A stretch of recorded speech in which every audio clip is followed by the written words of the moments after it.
A paz do Senhor, irmãos. Eu sou Maria Paiva. Bom, eu queria gravar esse áudio para falar um pouco sobre a vinda de Jesus, né? Sobre a ressurreição dos mortos, o arrebatamento, né? Que acontecerá com a vinda do Senhor Jesus, né? Vamos meditar em uma passagem de 1 Coríntios, na passagem de 1 Tessalonicenses, capítulo 4, do 3 ao 18, né? Falei Coríntios, que ultimamente eu tenho lido muito, né, as cartas de Paulo à igreja de Corinto, né? Me confundi. 1 Tessalonicenses, capítulo 4, do verso 33, do verso 3 ao 18. Nós vamos ler aqui. Acerca da ressurreição e vinda de Cristo. Diz Paulo à igreja: não quero, porém, irmãos, que sejais ignorantes acerca dos que já dormem, né? Os que já dormem no sentido de os que faleceram, os que dormem em Cristo, para que não vos entristeçais como os demais que não têm esperança. Porque se cremos que Jesus morreu e ressuscitou, assim também os que em Jesus dormem, Deus os tornará a trazer com ele, né? Porque até então eles não acreditavam na ressurreição dos mortos. Alguns deles, né? Dizemos-vos, pois, isto pela palavra do Senhor, que nós, os que ficarmos vivos para a vinda do Senhor, não precederemos os que dormem. Porque o mesmo Senhor descerá do céu com alarido e com voz de arcanjo e com a trombeta de Deus. E os que morrerem em Cristo ressuscitarão primeiro. Depois nós, os que ficarmos vivos, seremos arrebatados juntamente com ele nas nuvens, a encontrar o Senhor nos ares, e assim estaremos sempre com o Senhor. Portanto, consolai-vos uns aos outros com estas palavras, né? Ele está falando acerca da ressurreição, porque até então, para os saduceus, algumas seitas, né, religiosas, eles não acreditavam em tal ressurreição. Os saduceus, eles não acreditavam na ressurreição, eles não acreditavam que existiam anjos, demônios, né? E essas doutrinas, elas se espalham, né, entre as pessoas, como hoje nós vemos várias doutrinas, né, no nosso meio, muitas vezes contrárias às escrituras, de tal forma que essa doutrina, né, chegou ao conhecimento de alguns irmãos da igreja de Corinto, né, e eles estavam crendo nisso, que não haveria ressurreição, quando na verdade o Senhor ele já havia morrido, né, ressuscitado. Então Paulo estava ali citando a ressurreição de Jesus. Ora, se mortos não ressuscitam, então Cristo não ressuscitou. E se Cristo não ressuscitou, então simplesmente viveremos aqui e não haverá outra vida, né? Mas Paulo estava consolando eles ao dizer que a nossa vida não acaba aqui, né? Que depois que a gente morre, continua uma vida do outro lado, e que quando Cristo ele vier, ele ressuscitará os mortos, né? Paulo também fala a respeito do arrebatamento, né? Que é quando os mortos serão ressuscitados e os vivos serão transladados, como Enoque foi, né? O arrebatamento ele é descrito em toda a Bíblia, principalmente no Antigo Testamento, né? Ser arrebatado, ser levado, significa ser salvo. Por exemplo, Noé entrou na arca para ser salvo do dilúvio, das águas do dilúvio, né? Uma espécie de levar, de tirar, de proteger. Ló também foi levado pelo anjo para fora da cidade de Sodoma e Gomorra, porque ele ia ser destruído, preservado, levado, né? Representando o arrebatamento. Elias foi elevado ao céu numa carruagem de fogo. E Enoque foi transladado, né, que representa mais bem o arrebatamento. E Jesus também, subindo ao céu, representa o arrebatamento dos que ficarem vivos, né, dos que foram levados em vida, como por exemplo Elias foi levado em vida, Enoque também foi transladado e o Senhor Jesus subiu ao céu em vida, né, representando o arrebatamento dos que quando o Senhor vier buscar a igreja, né, dos que estarão vivos, serão arrebatados. Mas Paulo diz que nós não precederemos os que dormem, porque o primeiro arrebatamento será dos mortos que morreram em Cristo, aguardando a promessa, como por exemplo os profetas, né, que viveram antes de nós, os que viveram antes de nós, todos aqueles que morreram em Cristo, primeiro serão ressuscitados, morreram aguardando a promessa, né, como diz a Escritura, eles serão ressuscitados né? E serão arrebatados a se encontrar com o Senhor. E então nós iremos também, mas primeiro é os que serão ressuscitados, depois nós, porque Paulo diz que nós não precederemos os que dormem, nós não somos primeiro é os que dormem que serão ressuscitados e arrebatados, depois nós, e tanto eles como nós encontraremos o Senhor nos ares. Bom, a Bíblia ela cita acontecimentos, né, que parece ser diferente, é como se ela descrevesse, como se Cristo viesse duas vezes. Uma vai acontecer algo e na outra já vai acontecer algo diferente, né? Às vezes não dá para entender bem. Bom, serão duas vindas do Senhor. As Escrituras comprovam isso. A primeira vinda é o arrebatamento. O arrebatamento é apenas o sinal da segunda vinda, que será o julgamento, né? Porque o Senhor virá buscar a igreja, os santos serão transladados, né? Tanto os que estiverem vivos serão arrebatados, quanto os que estiverem mortos que ressuscitarão. Serão ressuscitados com o corpo de glória, né? Corpo glorioso, semelhante ao do Senhor, que Ele nos dará, né? E se encontrará com o Senhor nos ares. Essa vinda do Senhor, que diz que nós nos encontraremos com Ele nas nuvens, será uma vinda invisível aos olhos da humanidade, e visível apenas aos que ouvirão o som da trombeta e serão arrebatados e se encontrarão com Ele. Por quê? Porque o Senhor ele só será visto pela humanidade na segunda vinda, que é o juízo final. A primeira vinda é o arrebatamento. É quando o Senhor virá buscar a igreja, o seu povo, porque a terra será destruída. É como os anjos que visitaram Sodoma e Gomorra, tiraram Ló, né? Mandaram a mulher dele sair para a cidade ser destruída. Representando assim o Senhor tirando o seu povo, né, de um determinado lugar para destruir, que é o que acontecerá no final dos tempos. O Senhor tirará. Aí então começará o cumprimento do Apocalipse, a destruição da terra, né, que se dará com o toque das 7 trombetas, cada trombeta é a destruição, e com a 7 taças da ira de Deus. Nesse tempo, né, o Senhor estará já reinando com os salvos lá, enquanto a terra estará passando pela tribulação. É isso que a Bíblia descreve, né? E quando passar tudo isso, todo o cumprimento do Apocalipse, as 7 trombetas, as 7 taças da ira de Deus, aí é que diz que Cristo virá, né? Se apresentará à humanidade e julgará cada um segundo as suas obras, né? Que até então será o juízo final. Aí é que ele se apresentará à humanidade para descrever, dar a recompensa a cada um segundo as suas obras, como ele mesmo disse, né? Aí que todos verão ele. Como diz lá em Filipenses 2, verso 9 ao 11. Diante dele todo joelho se dobrará, né?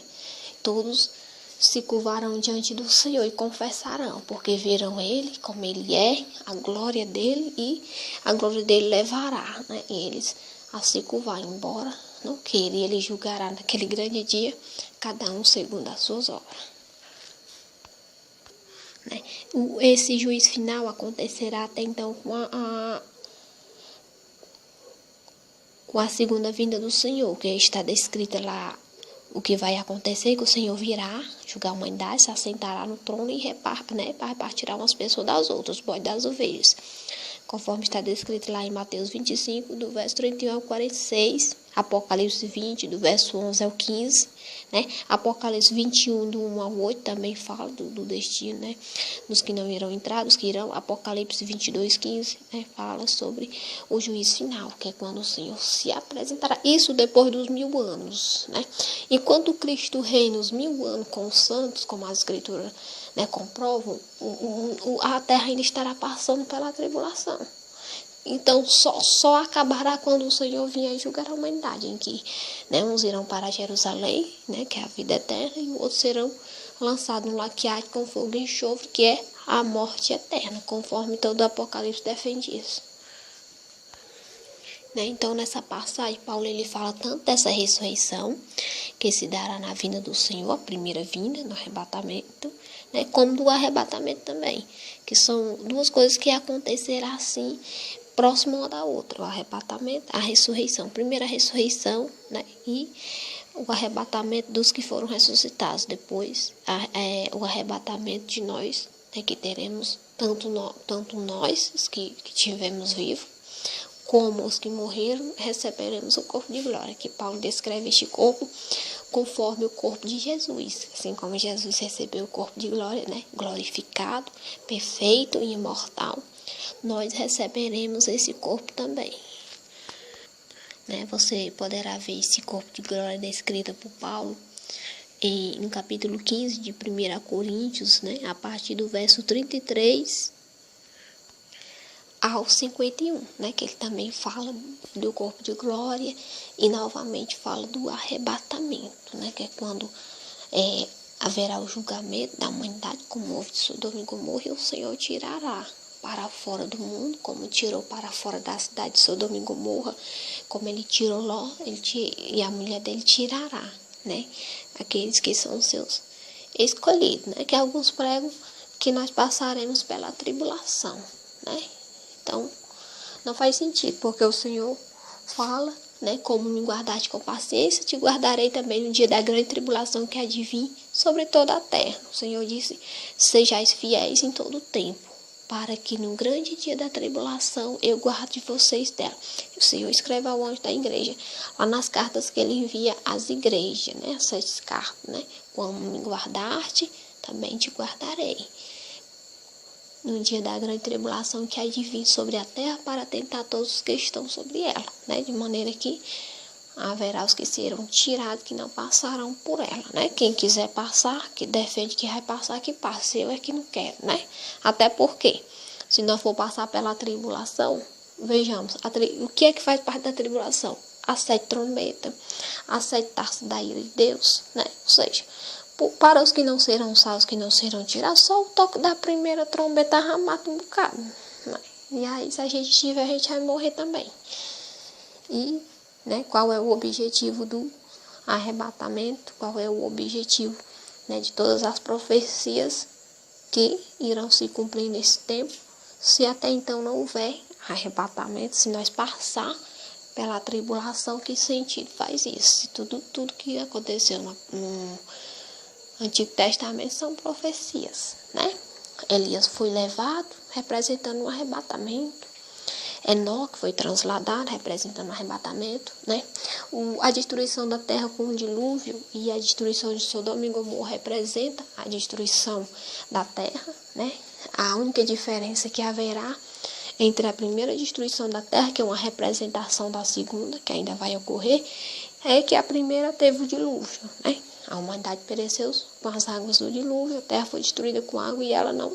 A diferença agora é que ela não vai ser destruída com água, né? Não pode mais ser, porque o Senhor fez uma aliança com Noé e prometeu que não tornaria a destruir a terra nunca mais com água. Tanto que ele disse que poria o arco sobre as nuvens, né? Que nós podemos ver até o dia de hoje, que ele disse que era um pacto eterno entre ele e Noé, né? Sempre que ele trouxesse chuva sobre a terra, ele disse que poria o arco sobre o céu, né? Que hoje nós chamamos de arco-íris.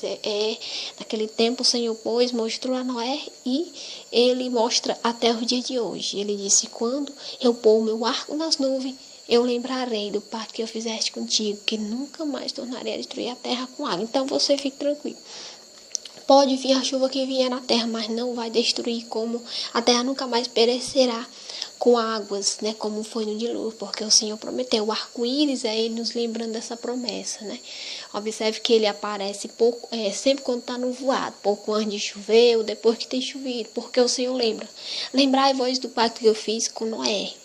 Poderá chover o tanto que for, mas poderá até morrer gente, né? Como já tem morrido em tantas coisas, mas a terra não perecerá, como pereceu no dilúvio, né? Quando o Senhor põe o arco, é ele nos lembrando, que ele diz, quando eu trouxer o meu arco sobre as nuvens, eu me lembrarei do pacto que fiz contigo e com a tua descendência, de que jamais tornarei a destruir a terra com água, né? Então a terra não vai ser destruída mais com água. Pior, tem a notícia pior, essa é a notícia boa, e a notícia pior é que vai ser destruída com fogo, né? Só o primeiro toque da trombeta é uma chuva de sangue e fogo, né? O que é pior ainda, né? Ainda é pior fogo do que água, né? Então, eu aqui não quero ficar, né?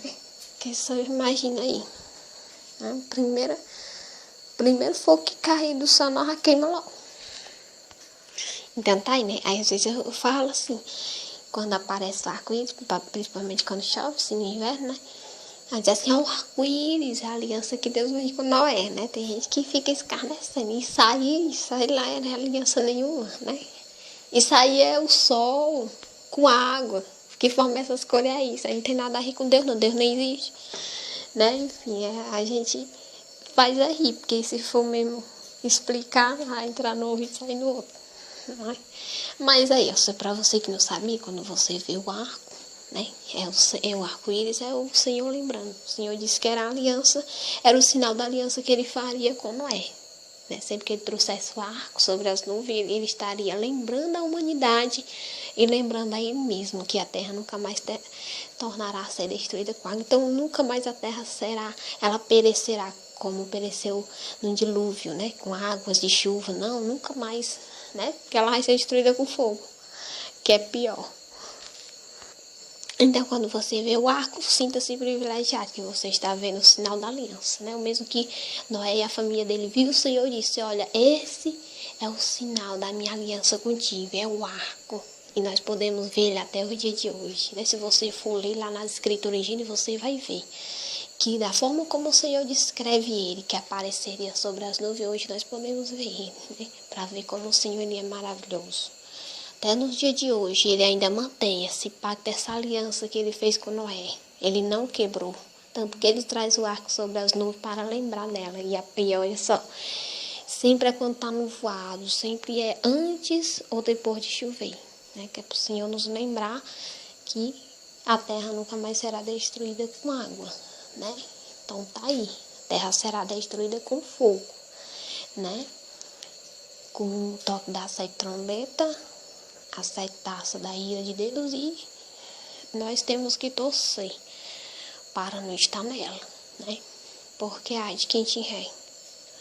Eu não quero estar não, né? Mas a gente tem que se esforçar. É eu ajeitando minhas coisas daqui, é você ajeitando daí, né? Tem que colocar cada coisinha no seu lugar. Tem que fazer com a nossa vida que nem se faz com quebra-cabeça, né? Organizar as pecinhas para poder montar, se encaixar uma na outra, porque somente quando o Senhor voltar, o quebra-cabeça tiver tudo montado, é que nós podemos ir com ele, né? Então, se nosso quebra-cabeça está faltando peça, é bom a gente colocar logo, né? Se lembrar das sete taças, né? Das sete trombetas, que não serão nada bom, não. Então tá aí, o Senhor está voltando, em breve vai ter o arrebatamento, em piscar, não piscar, é não abrir e fechar de olhos, né? E nós temos que resolver nossas pendências. Você resolvendo as suas daí e eu resolvendo a minha daqui. Para quê? Para que nós possamos, naquele grande dia, nos encontrar lá na Jerusalém Celestial, né? Que é para lá que nós iremos. O Senhor disse para os apóstolos, eu irei preparar lugar. E quando eu preparar, eu voltarei e buscarei vocês para morar comigo, para que onde eu esteja, vós esteja também. E que lugar é esse? Né? A Jerusalém Celestial, que o Senhor mandou que João descrevesse uma parte dela. A Jerusalém Celestial, ela não foi toda descrita no Apocalipse. Por quê? Porque simplesmente a beleza dela não foi feita para ser contemplada. A beleza da Jerusalém Celestial, ela foi feita para ser vivida, de tal maneira que o Senhor apenas nos deu uma ideia do que ela será, mas o que ela realmente é, a beleza que ela terá. A nossa mente não é capaz de imaginar, como Paulo disse, né? Ouvidos não ouviram e nem mente nenhuma foi capaz e nem é de imaginar o que Deus tem preparado para aqueles que o amam, né? É só uma pequena demonstração, mas o que ela de fato é, como ela é mesmo só vendo naquele dia, né? E para ver é necessário montar o quebra-cabeça, botar cada peçazinha no seu lugar. Encaixar, que é o que? Resolver as pendências, né? Procurar saber o que é necessário fazer para nós ir, para que nós não fiquem, para que nós possamos entrar na Jerusalém, que João descreve ela como o quê? Como uma cidade de ouro e pedras preciosas. Olha, já dá para se alegrar, né? Imagine qual é a cidade no mundo que é feita de ouro.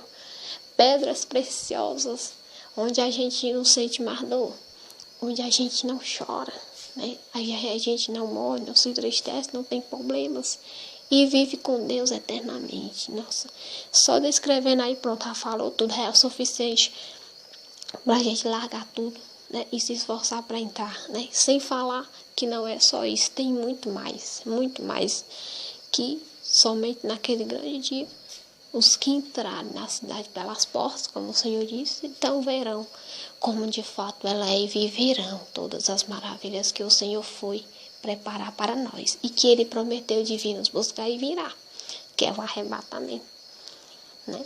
Então tá aí, medita aí e se prepara, né? Porque o Senhor tá voltando, os sinais apontam que qualquer hora Ele tá vindo, Ele já falou, tem falado por meio da boca de um profeta, por meio de outro, e confirmado por meio de outros, mas que a porta vai se fechar, né? Como no dia de Noé, ele fechou a porta da arca, ele disse que está chegando e vai fechar a porta da igreja, né? E como o mundo pereceu com as águas do dilúvio, o mundo também vai perecer, com a sete trombeta, né? Com a sete taças da ira do Senhor e com tudo que está descrito no Apocalipse. E somente aqueles que obedecerem, andar retamente, justo, bom, como era Noé, a família dele, né, que foram os guardados, de serem destruídos junto com o mundo e as cidades, é que irão, né? Então tá aí, medita aí.